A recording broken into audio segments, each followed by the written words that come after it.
अस्सलाम वालेकुम वरहमतुल्लाहि वबरकातुहू। आज हमारा जुम्मा का दिन है। अभी हम नमाज पढ़ के निकले। हम सारे शहर हैदराबाद के मुसलमान और सारे तेलंगाना के मुसलमान आज हम बहुत ही नाराज है और हम नमाज में अल्लाह से दुआ करें और हम साथ ही बदुआ भी करें।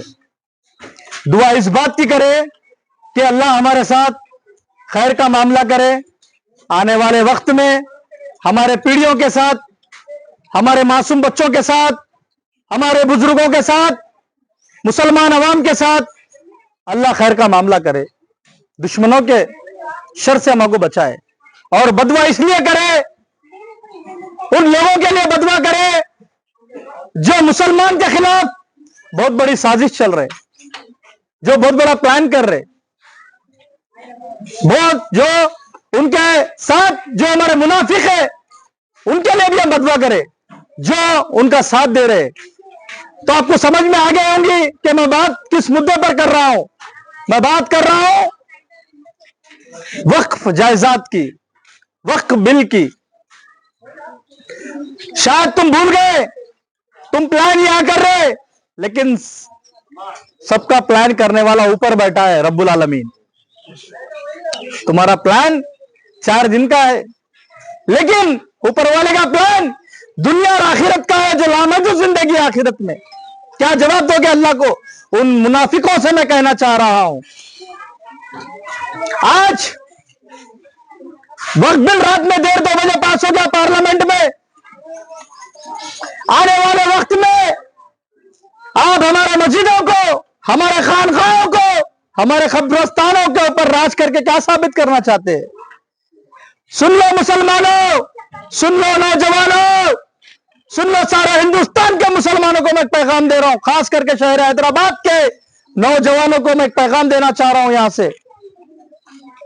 आज मैं दावे के साथ कहता हूं, ये मोहम्मद यासीन एक चैलेंज के साथ कह रहा है, आने वाले 5 साल में याद रख लो, जिस तरह से आपको कम्युनिटी हॉल, जिस तरह से आपको फंक्शन हॉल, जिस तरह से गवर्नमेंट के अंडर में जो चीज आती है, उसको जिस प्रोसेस से आप उसको बुक करते हैं फंक्शन करने के लिए, उसी तरह से आपके उलमा इकराम को, अल्लाह वालों को, जब आप दीन का बयान करने के लिए, दीन का बढ़ावा करने के लिए, जब आप लैलतुल कदर, शब बारात मनाने के लिए जिस तरह से आप मस्जिद में मशवरा करके काम करते हैं, जब जैसा ये बिल पास हो गया, आने वाले वक्त में आपको गवर्नमेंट से परमिशन लेके बयान करना पड़ेगा।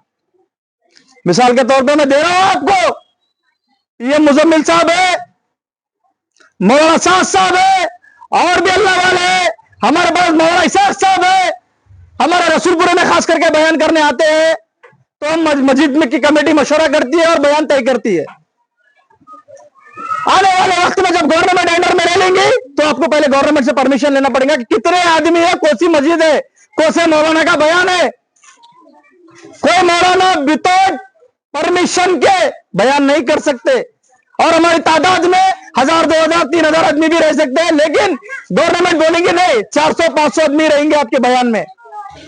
आपके ताकराते हैं रमजान में, ठीक है मनाओ, लेकिन 12 बजे मस्जिद को ताला डालो। यह हमको डर सता रहा। जमीन लेना है ले लो, उसका जवाब अल्लाह को दे दो। वक्फ का मतलब क्या समझ रहे? वक्फ किसी के बाप की जागीर नहीं है, वक्फ ईसाले सवाब के लिए दिया जाता है, जिसका इस्तेमाल गरीबों के लिए किया जाता है। लेकिन यहां पे सबसे बड़ी कमजोरी, सबसे बड़ी गलती हमारे कायदीन की भी है, क्योंकि उसको सही इस्तेमाल नहीं करे। अगर इस्तेमाल करते तो आज हमारे नौजवान बच्चियां घरों में बैठे हुए नहीं रहते थे शादी के लिए। आज हमारे माँ बहना, हमारे नौजवान बच्चा बुरखा पहन के मस्जिद के सामने भीख नहीं मांगते थे, वो भी अच्छा एजुकेशन देते थे। आज हमारे बच्चे जो है जेलों में नहीं सड़ते थे। कहां जा रहा माशरा? मैं आज कह रहा हूं, मिस्टर प्राइम मिनिस्टर, आप हिंदुस्तान के प्राइम मिनिस्टर हैं, लेकिन हिंदुस्तान आपका नहीं है साहब। रहम कीजिए मुसलमानों पे। कब तक सियासत के नाम पे बांटोगे काटोगे हमें? मुसलमानों को मैं जगाना चाहता हूं, अगर अपने हक के लिए आवाज नहीं उठाएंगे तो आगे चल के आप अपनी मर्जी से मस्जिद में नमाज भी नहीं पढ़ेंगे, ना आजाद दे सकेंगे।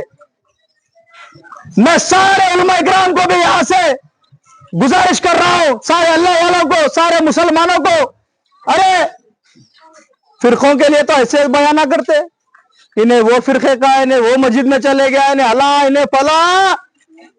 आज आज हमारी मस्जिदें छीने जाने की कोशिश चल रही है, हमसे हमारा हक छीना जा रहा है। ताकरातों का मतलब क्या है? जब तक रात के 10 दिन रहते तो मस्जिद रात भर खुली रहती, 5 वक्त अज़ान दिया जाता है। लेकिन आने वाले वक्त में बिल पास हो गया, इसके पीछे की साजिश को समझिए, इसके पीछे के प्लान को समझिए। आने वाले वक्त में आप लाउड स्पीकर में अज़ान भी नहीं दे सकते।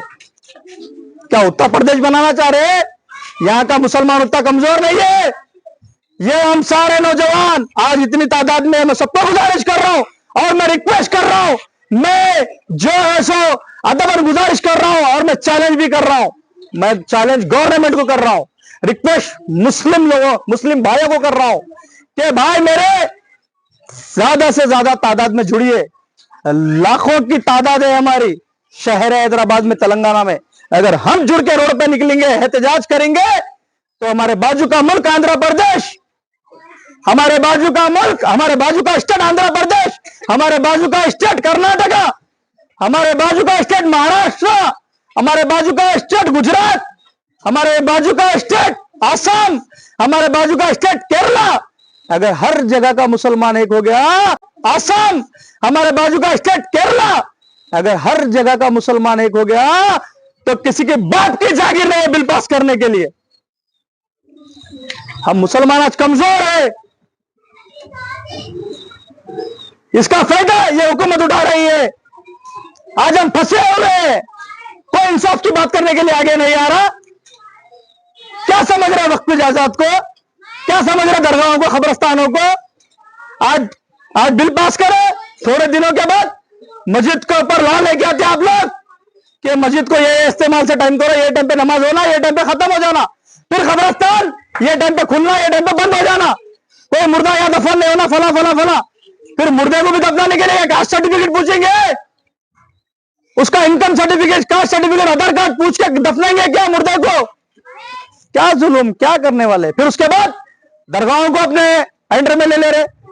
आर्टिकल 27 की बात बता रहा हूं मैं, सॉरी आर्टिकल 26 में लिखा हुआ है कि आप किसी धर्म में आप जो ज्यादती नहीं कर सकते किसी के इसमें। ये हमारे शरीयत में घुस के वक्फ का क्या है? वक्फ का लैंड क्या है? वक्फ का पैसा क्या है?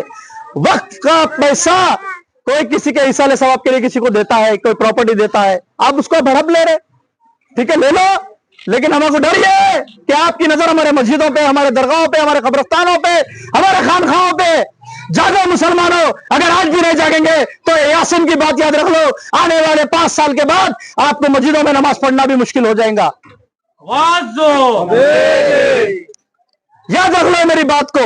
अगर आज नहीं जागेंगे, आज हमारा टूटना है, आज हमारा टूट जाना है। वो लोग देख के, हमारी कमजोरी को देख के तो ये साजिश जो है रचे सो है, और इसमें कुछ मुनाफिक लोग मिले हुए हैं। तो मैं अदबन गुजारिश करता हूं सारे हैदराबाद के मुसलमानों से कि आने वाले वक्त में एहतजाज होगा। इंशाअल्लाह हम हमारे बड़ों से बात करेंगे, बहुत बड़ी शक्ल में एहतजाज रखेंगे, बहुत बड़े पैमाने पर रैली निकालेंगे। इसके लिए हमें कुछ भी करना हो, लेकिन आप हमारी आवाज दबा नहीं सकते। हम हमारे हक के लिए लड़ेंगे, और हमारे कायदीन की भी गलती मैं इसमें सबसे बड़ी बता रहा हूं। हम आज बढ़ जाने से आज हम कट जा रहे। समझो मेरे भाई, जब तुम 1000 करोड़ भी कमा लेंगे या लाखों करोड़ अरब कमा लेंगे, तो भी आप खबर को नहीं लेके जा सकेंगे, क्योंकि कफन में कोई जेब नहीं है। आएंगे तो आपके आना नहीं आएंगे। सच के लिए बोलिए, निकलिए, आवाज उठाइए। ये बिल को इंशाअल्लाह ताला हम कैंसिल करा के रहेंगे। नारे तकबीर, नारे तकबीर, नारे तकबीर, नारे तकबीर, नारे तकबीर, नारे तकबीर। आवाज दो, आवाज दो, आवाज दो। नारे तकबीर,